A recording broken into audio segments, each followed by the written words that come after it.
Pas ça. Parfait. J'ai besoin de ça. Oh, mais t'as Viens, tout on mélange pris. tout. Ouais. On va faire le pire mélange du monde. On mélange toutes les couleurs du monde. Ce truc-là, Ça. Ce truc bleu là. Ouais. Tiens, Si on prenait ça. un peu de et c'est beau, hein. Un peu de une couleur. Et je vous rajoute ça. Non, mais pas tout. Ici. Non, parce que ça va se remplir. Attendez, j'entendais pas. Il arrive. Il arrive.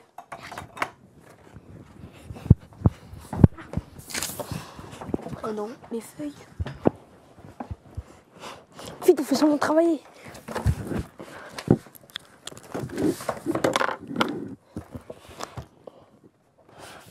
Bonjour les amis. Waouh, quelle concentration. Ils sont studieux. C'est merveilleux. Des enfants calmes, ils sont en train d'étudier, sans bruit. Mais c'est un peu louche quand même. Et vous ne trouvez pas ça louche? Bon.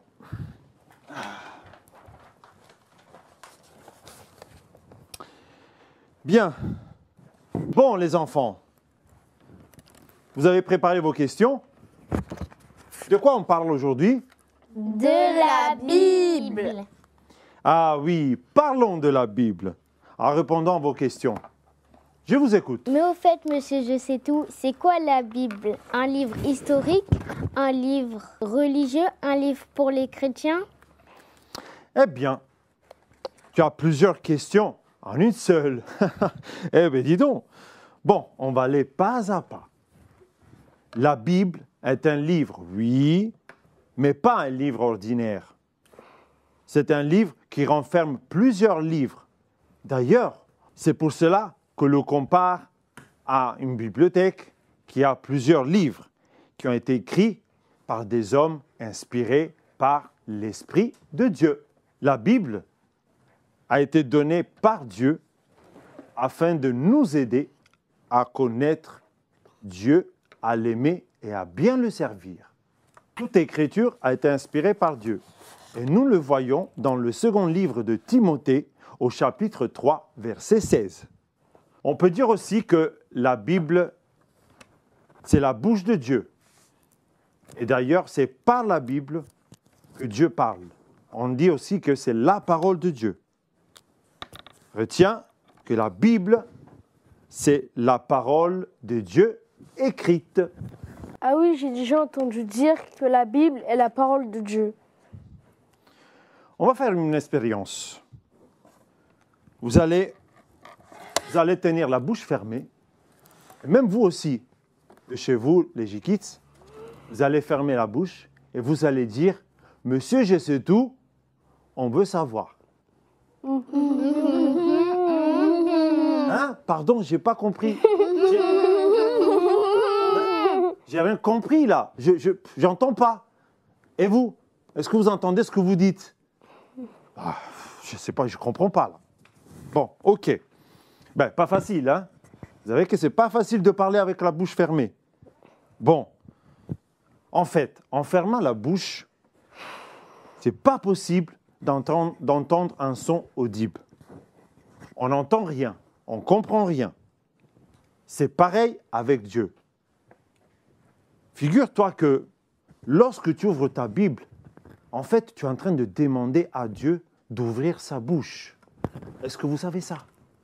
Et vous, les J-Kids, lorsque vous ouvrez la Bible, vous demandez à Dieu d'ouvrir sa bouche afin qu'il puisse nous parler. Et quand sa bouche est ouverte, alors c'est là que le son de sa voix peut sortir et que tu peux l'entendre et ensuite décider d'obéir à ce qu'il te demande de faire. Puisque la Bible est la parole de Dieu écrite, est-ce que c'est Jésus qui l'a écrite justement? Non, ce n'est pas Jésus qui l'a écrite, mais la Bible nous parle de Jésus. Dieu a utilisé les hommes qu'il a choisis pour écrire le contenu de la Bible. Parmi les auteurs, nous avons Moïse, David, Ésaïe, Marc, Luc, même l'apôtre Paul. La plupart de ces hommes ont été les témoins vivants des événements qu'ils ont relatés dans la Bible. Ah oui, il y a donc plusieurs auteurs? Oui, tout à fait. Plusieurs hommes, mais un seul Dieu qui les a tous inspirés sur une période de 4000 ans. Vous savez que la Bible est composée de l'Ancien et du Nouveau Testament. L'Ancien Testament nous relate ce qui s'est passé avant la venue de Jésus sur la terre. À l'époque de l'Ancien Testament, il y avait des prophètes, Ésaïe, Michée, Jérémie, etc. Les prophètes ont notamment annoncé la venue de Jésus sur la terre. En effet, ils ont annoncé des milliers d'années à l'avance que Dieu allait venir sur terre dans la forme par le corps d'un homme pour sauver l'humanité. Lisons justement dans nos Bibles, dans le livre du prophète Ésaïe, chapitre 7, verset 14. La Bible dit: « C'est pourquoi le Seigneur lui-même vous donnera un signe. Voici, la jeune fille deviendra enceinte, elle enfantera un fils, et elle lui donnera le nom d'Emmanuel. » Le Nouveau Testament commence avec l'arrivée de Jésus sur la terre. Et c'est l'accomplissement des prophéties. C'est quoi juste une prophétie? La prophétie, c'est quand Dieu veut nous parler par un homme qu'il choisit. Oui, c'est ça. Dieu choisit un homme, une femme, un enfant pour annoncer ce qui doit venir et qui est important pour l'humanité. Mais pourquoi c'est si important de lire la Bible? Pourquoi c'est difficile de la lire? Il y a des mots compliqués, des expressions pas faciles à comprendre. C'est pas toujours évident. Tu l'as compris maintenant. La Bible, c'est la parole de Dieu. Si elle a été écrite, c'est justement parce que Dieu voulait la rendre compréhensible à tous. Il veut que tout le monde puisse la comprendre. C'est pour cela qu'il utilise un langage ordinaire de l'époque où elle a été écrite. La Bible a été écrite premièrement en araméen et en grec. Mais au fil des années, il y a le langage qui a changé et du coup, les hommes ont commencé à traduire la Bible dans plusieurs langues. Presque toutes les langues. Oui, car il faut que les nations entendent la parole de Dieu. C'est pour cela que les traductions continuent et évoluent avec les langues. Par exemple, la Bible traduite en français a plusieurs versions. La Louis II, le Semeur, la Parole vivante. Moi, la traduction de ma Bible, c'est Louis II. Moi, c'est Louis II. Moi, second 21. Super les amis, vous êtes bien équipés.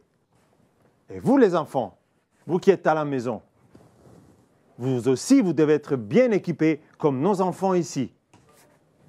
Il faut que chaque enfant, quel que soit son âge, ait sa Bible.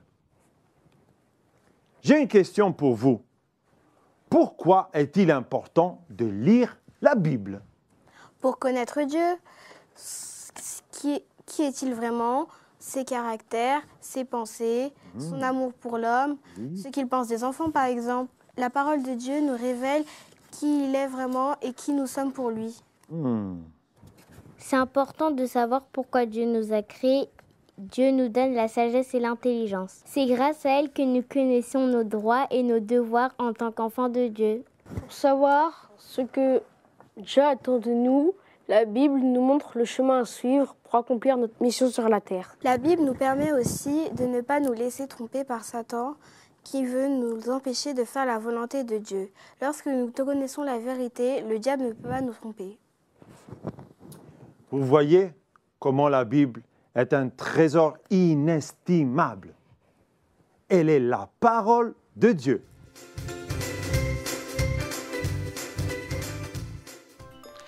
La Bible est semblable à une sémence, une graine comme celle-ci. Est-ce que vous vous rappelez de la parabole du semeur? Jésus, dans cette parabole, nous dit que par une seule graine, nous pouvons avoir plusieurs centaines de fruits. Waouh! Par une seule graine, plusieurs centaines de fruits. Allons explorer cette parabole. Dans cette parabole, Jésus nous parle d'un semeur qui plante ses graines en terre. Que diriez-vous d'une expérimentation? Je veux jouer le rôle du semeur. Regardez le beau semeur que je suis. Aujourd'hui, j'ai décidé de planter mes graines dans plusieurs types de graines de terre différentes. Je suis un scientifique et j'aime faire des expériences. Et aujourd'hui, je vais planter mes graines dans 4 types de terres différentes. Et on va voir ce qui va se passer. Alors, est-ce que vous êtes prêts à tout noter, à observer? Alors, c'est parti! Voilà, alors la première terre. Tiens, le long du chemin. Pas mal. Alors, où est-ce que je vais planter mes graines? Alors... Ah, tiens, dans un terrain rocailleux. Hop. Et puis... Ah, tiens, il y a des ronces ici. Ah, pourquoi pas? Hop. Ok. Bon, il manque une 4e terre. Alors, où est-ce que je peux... Ah, la 4e terre, ici. Oh, ici, c'est pas mal, hein? Tiens, je vais la planter ici. C'est très bon.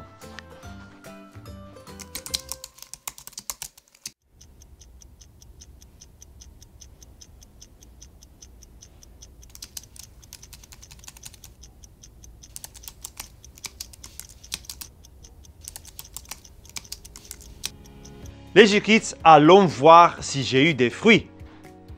Donc, dans la première terre, c'était quoi? Le chemin. Le long du chemin... Oh, j'ai pas eu de fruits. C'est dommage. Et en plus, je crois que les graines ont été écrasées par les pas. Et la moitié ont disparu. Je crois que les oiseaux ont tout picoré. Bon, allons voir dans la deuxième terre. Dans le terrain rocailleux. Pas fameux tout ça. Oh là là. Je crois qu'il n'y a pas eu de terre pour que les racines puissent de l'eau et des nutriments de la terre. Et le soleil a tout brûlé et il n'y a pas eu de fruits faute de racines. Non, c'est même pas une bonne terre celui-là. Bon. Allons voir la troisième terre, on va voir au moins si j'ai eu des fruits. Oh, même pas un fruit. Oh là là, les épines ont étouffé les graines. Vous voyez les J-Kids, tout cela arrive lorsque une semence a été plantée, mais que la terre n'est pas de bonne qualité. Jésus veut nous dire de faire attention à nos cœurs, parce que parfois, il peut ressembler à un chemin, à un terrain rocailleux ou avec des épines. Ah, vous savez, tout cela arrive lorsque nous écoutons une prédication, un enseignement, et ou lisons la Bible et nous ne prenons pas le temps de méditer, d'y réfléchir. Tout cela parce que nous sommes distraits. Bon, je comprends aussi que les enfants ont beaucoup d'occupations et qui peuvent les distraire. Par exemple, passer des heures devant les jeux vidéo, ou devant les séries, devant YouTube, ou devant TikTok. Est-ce que vous voyez ce que je veux dire? Mais bon, revenons à ma question du début. Comment d'une seule graine, nous pouvons avoir plusieurs centaines de fruits? Et pour cela, nous allons voir la quatrième terre. Venez avec moi. Waouh! Mais j'ai même pas besoin de ma loupe.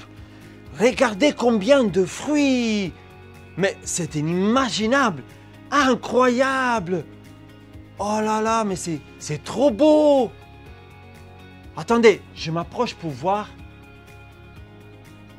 On dirait que je peux lire dans certains fruits. L'amour, la joie, la patience, la bonté. Ah, les J-Kids, je confirme.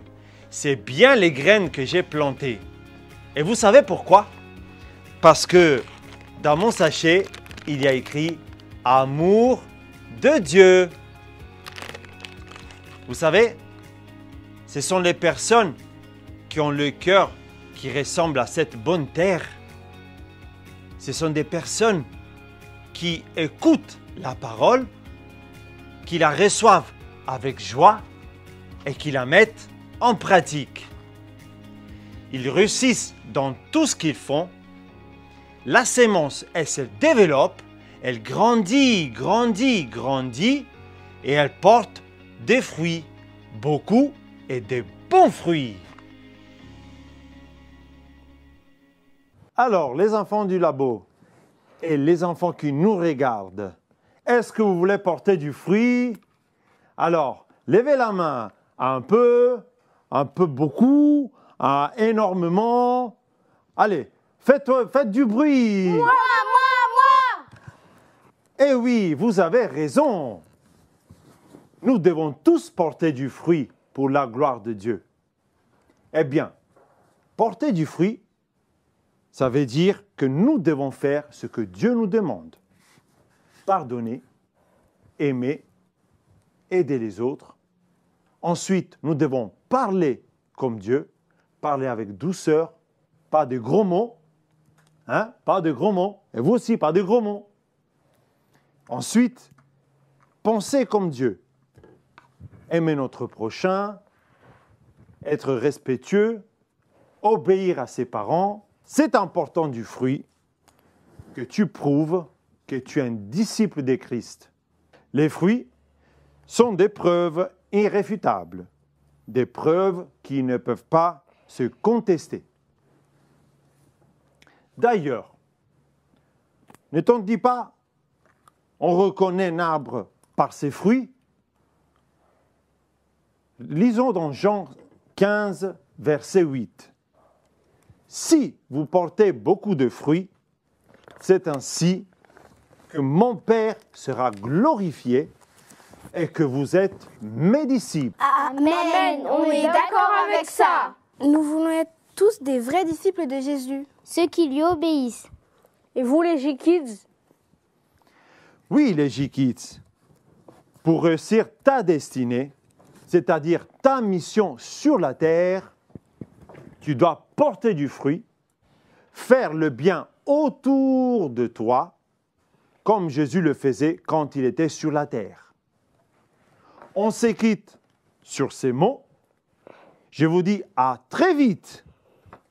Et vous, mes apprentis, préparez-moi des questions pour que je puisse vous répondre la prochaine fois. Bye bye! Bye bye! Bye bye.